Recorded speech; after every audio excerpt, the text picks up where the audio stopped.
यज्ञशिष्टामृतभुजः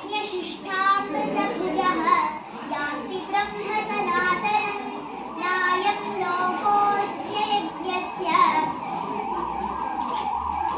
कुतोऽन्यः कुरु सत्तमा एवं बहुविधा यज्ञाः विदता ब्रह्मणो मुखे कर्मजान् विद्धितान् सर्वान् एवं ज्ञात्वा विमोक्ष्यते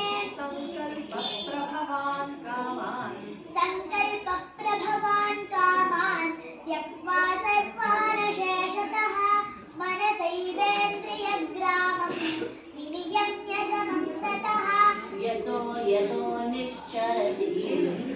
यतो निश्चरति मनश्चञ्चलमत्स्थिरं ततस्ततो नियम्यैतत् आत्मन्येव वशं नयेत्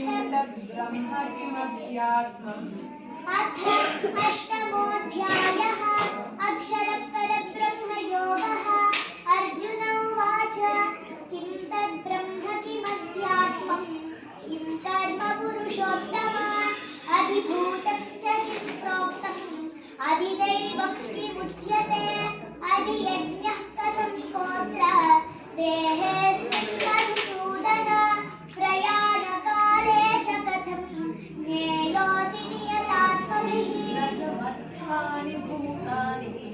न च मत्स्थानि भूतानि पश्य मे योगमैश्वरं भूतभिन्न च भूतस्थः ममात्मा भूतभावनः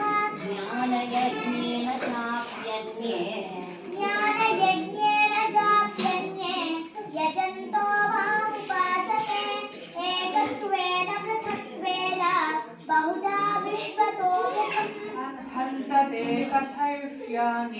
श्रीभगवानुवाच हन्तते कथयिष्यामि दिव्याह्यात्मविभूतयः प्राधान्यतः कुरु श्रेष्ठ दास्यन्तो विस्तरस्य मे अहमात्मा गुडाकेश अनादिमध्यान्तमनन्तवीर्यम् अनन्तबाहुं शशिसूर्यनेत्रं पश्यामि त्वां दीप्तहुताशवक्त्रं स्वतेजसा विश्वमिदं तपन्तम् श्रेयो हि ज्ञानमभ्यासात् ज्ञानात् विशिष्यते ध्यानात् कर्मफलत्यागः त्यागात् शान्तिरनन्तरम् इच्छाद्वेषः सुखं दुःखं सङ्घातश्चेतना धृतिः एतत् क्षेत्रं समासेन सविकारमुदाहृतम् सर्वद्वारेषु देहेऽस्मिन् प्रकाशमुपजायते ज्ञानं यदा तदा विद्यात् निवृत्तं सत्त्वमित्युत यस्मात्क्षरमतीतोऽहम् अक्षरादपि चोत्तमः अतोऽस्मिन् लोके वेदे च प्रथितः पुरुषोत्तमः इत्यहं वासुदेवस्य सञ्जय उवाच इत्यहं वासुदेवस्य पार्थस्य च महात्मनः संवादमिमम श्रौषम् अद्भुतं रोमहर्षणम्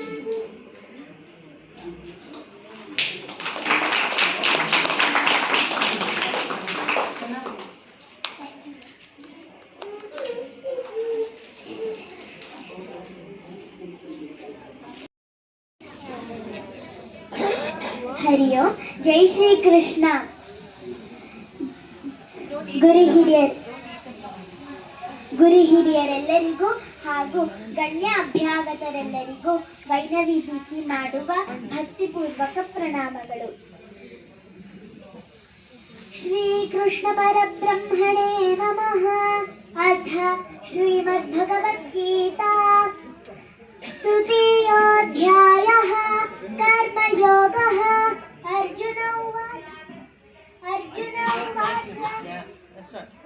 ಅರ್ಜುನ उवाच ध्यायसि चेत् कर्मणस्ते मता बुद्धिर्जनार्दन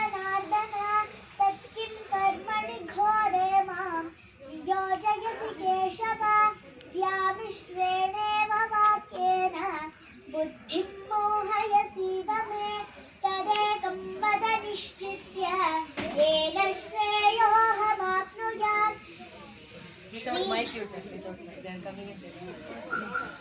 श्रीभगवानुवाच कर्मेन्द्रियाणि संयम्य कर्मेन्द्रियाणि संयम्य यास्ते मनसा स्मरम् इंद्रियार्थानि मूढात्मा मिथ्याचारस्य उच्यते यस्मिन्द्रियाणि मनसा नियम्य लभते अर्जुन कर्मेन्द्रियैः कर्मयोगम् असक्तः स विशिष्यते नियतं कुरु कर्म त्वम् कर्म ध्यायो ह्यकर्मणः शरीरयात्रापि च ते अन्नात्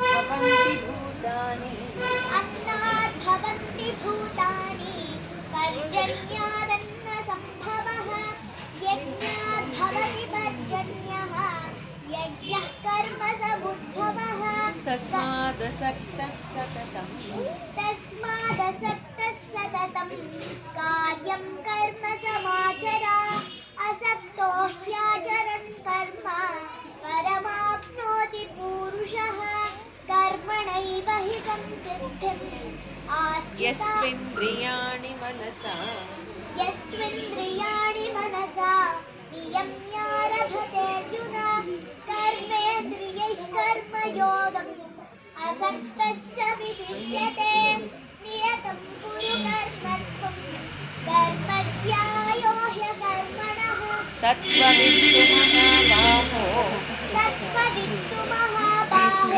गुणकर्मविभागयोः गुणागुणेषु वर्तन्ते इति मत्वा न सज्जते प्रकृतेर्गुणसम्मूढाः सज्जन्ते गुणकर्मसु तान् कृत्स्नविदो मन्दान् कृत्स्नविन्न विचालयेत् Thank you, dear. Thank you so much.